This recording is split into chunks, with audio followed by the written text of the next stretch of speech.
Olá, eu sou a Helena e esse é o canal Simplesmente. Nós unimos ciência e cultura pop para te ajudar a entender um pouquinho mais sobre saúde mental. E nesse vídeo nós vamos falar sobre o filme Comer, Rezar e Amar e como ele pode nos ajudar a entender a importância do equilíbrio entre uma vida saudável e os prazeres da comida. No filme, a personagem de Julia Roberts decide sair mundo afora em busca de um novo significado para a vida dela. E já na primeira parada, a Itália, ela decide que ela vai se entregar aos prazeres da culinária local. A gente sabe que o alimento é uma fonte importante de prazer, mas até que ponto a busca excessiva por essa fonte de prazer pode acabar se tornando um problema e trazer prejuízos para a saúde da pessoa? É possível ter os prazeres da comida e uma vida saudável ao mesmo tempo? Quem vai nos ajudar a entender isso é a nutricionista Mariana Melendes. A Mariana tem uma ampla experiência com obesidade e nutrição comportamental.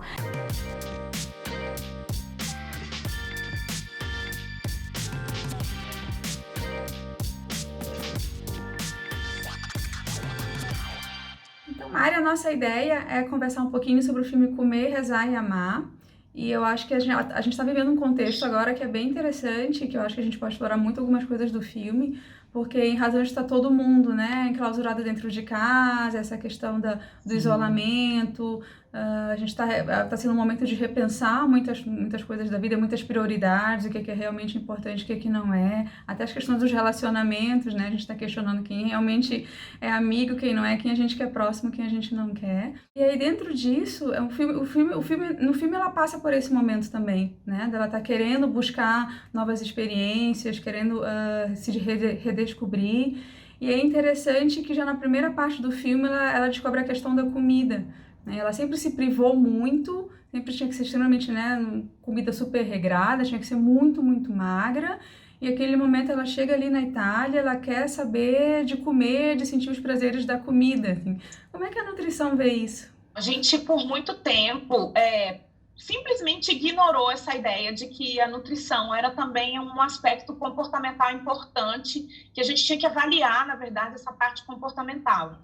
E ainda bem que surgiu essa vertente da nutrição, chamada nutrição comportamental, que na verdade hoje é uma paixão minha, inclusive, que avalia o corpo, não só o corpo humano como um organismo, como uma máquina, mas como uma pessoa mesmo, que tem vontades, que tem frustrações, que tem tristezas, que tem alegrias. E a nutrição comportamental hoje valoriza muito isso. Então, que a pessoa, na verdade, quando ela está se alimentando, tem uma complexidade de coisas, de emoções que estão acontecendo ali ao mesmo tempo da alimentação. Ela não está enchendo um tanque de combustível, né? Ela está, na verdade, se nutrindo de muitas coisas boas também, de cultura, de tradição, de lembranças, de recordações. Então, o que a gente vê é que qualquer processo de restrição causa, na verdade, na maioria das vezes, depois um rebote muito ruim, muito negativo, da pessoa querer esculhambar. E essa visão, eu acho que negativa da dieta, né? A visão negativa de que estou de dieta, estar de dieta já tem um cunho negativo que faz quando a pessoa não está de dieta ser maravilhoso. Então, eu acho que esse momento que ela foi para a Itália é um momento que ela falou assim, não quero estar de dieta. Eu quero fazer o que eu quiser, eu quero comer macarrão, porque o povo falou tanto na minha vida que carboidrato era horrível, que, né, glúten é horrível, que eu vou para a Itália. Ela ainda escolheu um destino assim, gastronômico certo, carboidrato, né? Eu vou beber e vou comer o que eu quiser, principalmente carboidrato. Sim. Né? Então também não tem, até você falando da questão do carboidrato, então também não tem muito essa questão de alimento proibido, né? Assim, claro, tem que ter alguns cuidados, mas... Então, assim, na verdade, o que a gente hoje na nutrição, unindo esses conceitos de nutrição comportamental, a gente orienta que o paciente não se sinta enclausurado numa dieta, não se sinta preso, porque se ele tem aquele sentimento de que ele está restrito, preso o tempo todo, ele certamente... Em uma oportunidade que ele tiver, ele pode botar tudo a perder, comendo demais, exagerando demais, tentando sair daquela clausura, sair daquela prisão. Não é indicado, a não ser que você tenha alguma patologia, né? Alguma questão importante, alguma doença que o limite, não é indicado restringir, zerar nada na sua alimentação. Justamente por isso. Inclusive o carboidrato. Porque daí fica aquela sensação do eu mereço, né? Bom, já eu tô me restringindo, tô passando por um purgatório aqui, Porque ainda cria uma situação irreal, né? Porque eu tô passando todo esse purgatório de não poder comer nada, mas quando acabar a dieta, eu vou poder aqui e ali, mas aí acabou que a pessoa não aprendeu a viver aquele momento, a curtir aquela dieta saudável, né? Aqueles novos alimentos. Ela ficou só esperando o momento de poder comer o próximo. E não... Exatamente. Tá, então vem um pouco daquilo da gente aprender também a valorizar o presente. Então, eu tenho que fazer uma mudança alimentar, então eu vou ter que aprender a gostar daquilo que eu estou comendo naquele momento, né? Não tem que ser um momento de só comer coisa que eu não gosto. Se tá comendo, se não tá bom, é sinal de que tem que modificar alguma coisa na dieta também, né? Você sabe disso, porque a gente conversa muito e quando a gente está conversando com o paciente, quando eu estou definindo um plano alimentar com o paciente, quando ele me fala assim, não, doutora, pode deixar aí, eu vou comer, eu não gosto, mas eu vou comer. Eu não deixo de jeito nenhum. Porque eu sei que vai ser uma coisa que a pessoa não vai conseguir fazer por muito tempo. E vai associar de forma negativa a ingestão daquele alimento à vida dele. Então não pode. Não gosta, não é para comer. Gosta, vamos inserir de alguma forma. E aí a gente começa a negociar, como acaba que o nutricionista sabe fazer as contas e o que é fonte do quê. A gente negocia. Às vezes coisas que eram imprescindíveis para ele eu posso inserir e as outras coisas que para ele não fazem a menor diferença eu posso retirar e fazer essa substituição. Tá. E também a gente vê que foi um momento muito bom para ela, uma descoberta interessante, ela se divertiu bastante, mas no final ela tinha engordado 10 quilos, né? E assim, como é que pode se encontrar também um equilíbrio nesse ponto? A gente também não sabe o quão magra ela era antes, né? Assim, talvez fosse até uma coisa... Talvez esses 10 quilos nem tenha ultrapassado o IMC saudável, não tenha nem mexido com nenhuma questão metabólica mais importante, mas foram 10 quilos, assim. Então, até que ponto vocês também percebem que... Quando é que vocês notam que isso pode estar sendo um excesso também e começar a trazer prejuízo para a pessoa? Os estudos para a gente mostram que, falando um pouco de perda, mas você vai entender por que eu vou falar do ganho, que quando a gente perde entre 5% e 10% do nosso peso corporal, a gente já muda muitos parâmetros metabólicos. Então, eu acredito que, ao contrário, também isso faça sentido. Quando a gente ganha de 5% a 10% do nosso peso, isso já pode trazer uma resposta metabólica. De pressão arterial, de alteração de colesterol, de alteração glicêmica, de resposta de glicose, da atuação da glicose no nosso organismo. Então, às vezes 10 quilos para um paciente, uma pessoa, né, que tem 100 quilos, já é 10% do peso. Você imagina como uma pessoa que eu acho que para ela devia pesar o quê? Uns 50 quilos, uns 52 quilos. Você ganhar 10 quilos é muito. É 20%, né? É muito mais do que 10% do peso corporal. Então, sim, pode trazer, sim, malefícios para o organismo no sentido metabólico dele. A rapidez, né, com que se ganha esse peso também faz diferença. Então, esse ganho de peso rápido, eu sempre falo para o paciente, quando ele volta de uma consulta para outra no mês, ganhando uma quantidade muito grande de peso, mostra o quanto ele o quanto ele tem de potencial de ganhar peso de uma maneira rápida, o quanto o organismo dele tem a capacidade de estocar energia. Então, isso a gente tem que ficar muito preocupado mesmo, né? E sem gastar, principalmente, né? Então pode ter trazido problemas para ela, sim, do ponto de vista metabólico, independente dela ser desnutrida ou não. Até porque o que a gente viu que esses 10 quilos não foram ganho, ela não ganhou muita saúde. Né? Sim. Então, cuidar também com os excessos, né? Não dá também para também ficar só, também sair também do extremo de muito sacrifício para o extremo de só prazer também, né? Tem que continuar tendo uma moderação ali. E a gente poderia falar que existem alimentos, a alimentação por si só poderia ser terapêutica em termos de felicidade, de bem-estar? Eu acho assim, eu sempre fico muito preocupada com a canalização da emoção só na alimentação. Eu tenho medo de a gente inserir esse contexto de alimentação, e eu trabalho muito com obesidade, então são extremos, né? São pessoas que têm isso de uma forma muito exacerbada e muito evidente, muito clara. Então, o que acontece é que a gente tenta tirar o foco. Aham. Colocar a alimentação no lugar que ela tem que ter, e ela hoje, a gente até, para algumas pessoas, a gente até tem que estimular, colocar ela num lugar melhor, porque hoje, na correria do dia a dia, as pessoas comem quando dá, o que dá e do jeito que der, né? E aí ela precisa ter um lugar importante, mas não demais. Então, se ela tiver também um lugar que seja o conforto da vida da pessoa, e isso pode trazer um problema para ela, da questão da compulsão e da questão de comer mais do que o seu organismo necessita. Então, é o equilíbrio, na verdade, para variar, né? Eu tenho raiva porque nutricionista tudo é equilíbrio. Não pode nem muito, nem pode nem pouco. Gente, mas é a pura verdade. Na saúde existe o equilíbrio, não adianta. Então, o equilíbrio também nessa relação com a comida. A gente tenta despertar na pessoa e tentar fazer ela identificar outros prazeres que ela pode executar nesses momentos que ela estiver triste, feliz, deprimida, né, empolgada, para que isso não se torne uma válvula de escape. A nossa grande preocupação é que a alimentação tome um lugar diferente do que ela tem que tomar na vida da pessoa. É importante a gente diferenciar esse comportamento com a comida que a gente vê em Comer, Rezar e Amar do que a gente vê, por exemplo, no Diário de Bridget Jones.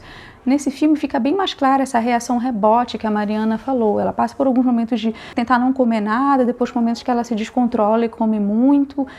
E sempre uma relação emocional com a comida. De momentos que ela está se sentindo mais triste, mais frustrada, ela acaba descontando tudo na comida. Algum desses sintomas que a Bridget Jones apresenta lembra um pouco o transtorno de compulsão alimentar, em que a pessoa, em geral, pessoas muito preocupadas com dieta, com o corpo, acabam passando momentos de muita privação, alternando com períodos de muito descontrole alimentar, que é um episódio de compulsão alimentar que vem muito mais para aliviar um desconforto do que para causar uma sensação prazerosa, e depois vem seguido de muita culpa, muita tristeza. Quando esses sintomas estão presentes, é essencial que a pessoa busque tratamento psiquiátrico e psicológico. A depressão também pode fazer com que a pessoa coma em excesso e acabe ganhando muito peso. Nesses casos, além do aumento do apetite, a gente observa também muita tristeza, desânimo, pensamentos de culpa, de desesperança, tudo isso por no mínimo 2 semanas. E parece muito com o quadro que a gente viu no último filme do Avengers, com o personagem Thor. Ele aparece obeso nesse último filme, a gente sabe que antes disso ele passou por uma perda, por um trauma muito grande.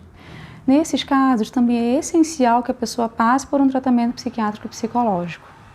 E essa é uma precaução que é importante a gente ter nesse momento, né? Porque as pessoas estão dentro de casa, né? Muitas estão com essa dificuldade de se reinventar, são pessoas que às vezes eram muito de gostar de sair, de fazer um monte de coisa que agora não está podendo, né?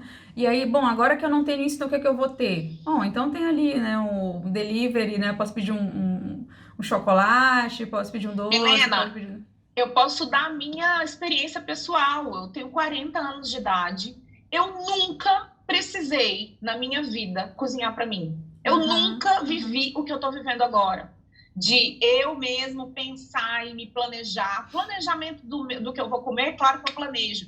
Mas de eu ter esse poder de decidir, outra coisa, eu estou isolada. Ninguém está vendo o que eu estou comendo. Eu podia estar esbanjando loucamente, né? Ninguém ia saber. Então, assim, é uma autorresponsabilidade que a gente tem criado nessa quarentena. Eu noto que a gente tá tentando colocar a alimentação no lugar que ela merece. A gente precisa ser responsável por aquilo que a gente planeja em relação à alimentação e aquilo que a gente de fato faz, né?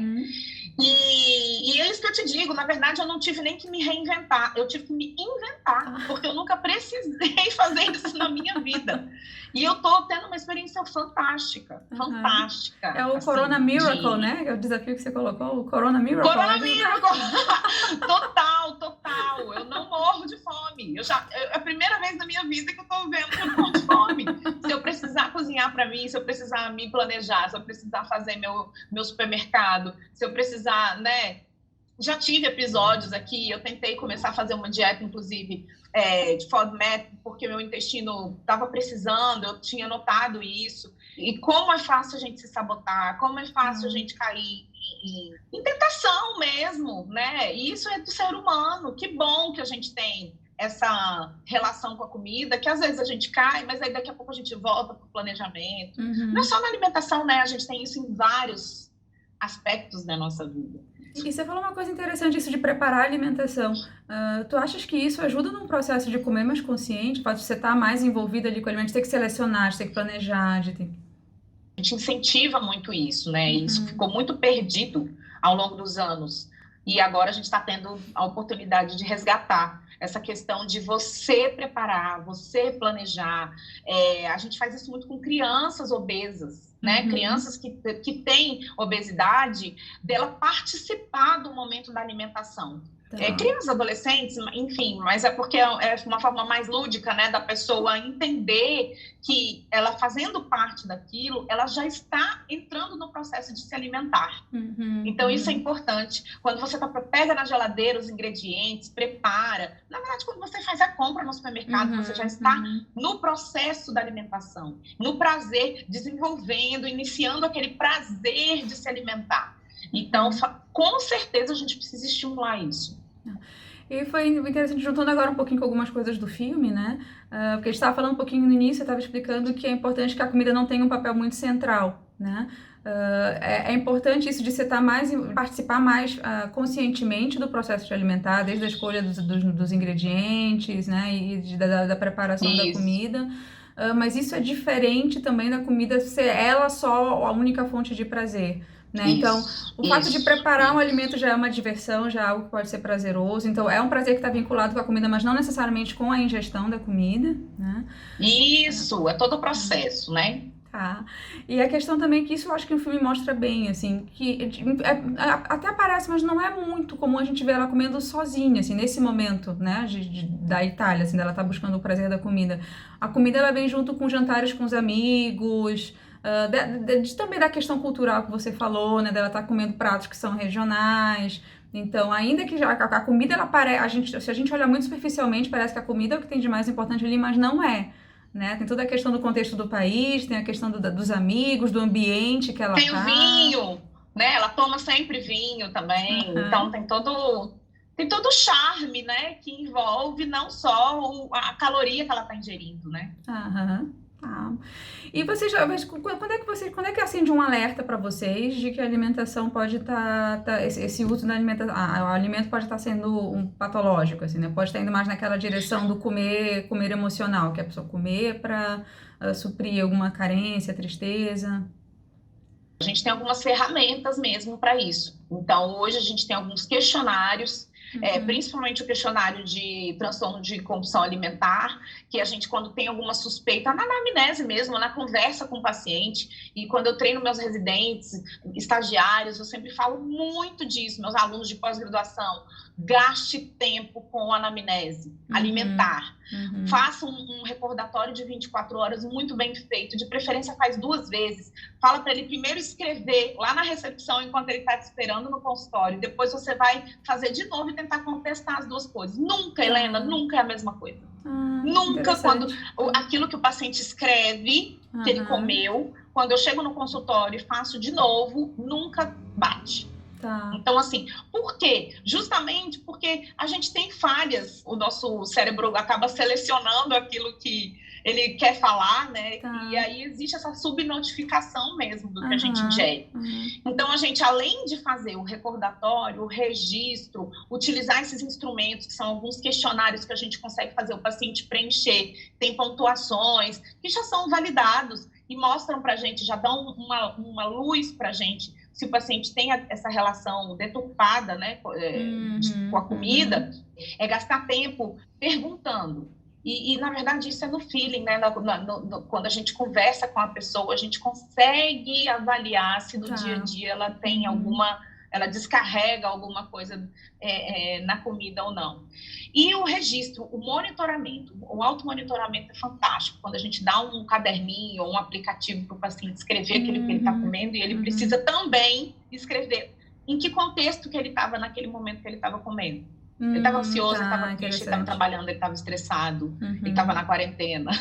E aí a gente consegue fazer essa associação e é fantástico. É impressionante como as pessoas perceber. Porque a gente não sabe se observar muito bem, né? Às vezes a gente pergunta, mas por que você comeu? Não sei. Ou então a pessoa nem acha que tá comendo muito, né? E aí depois quando faz o registro aqui, nossa, realmente, eu extrapolei aqui. Exatamente. Muito bom. Exatamente. Eu espero que você tenha gostado demais desse vídeo e não esqueça de deixar o like, se inscrever no canal e ativar as notificações para não perder os próximos.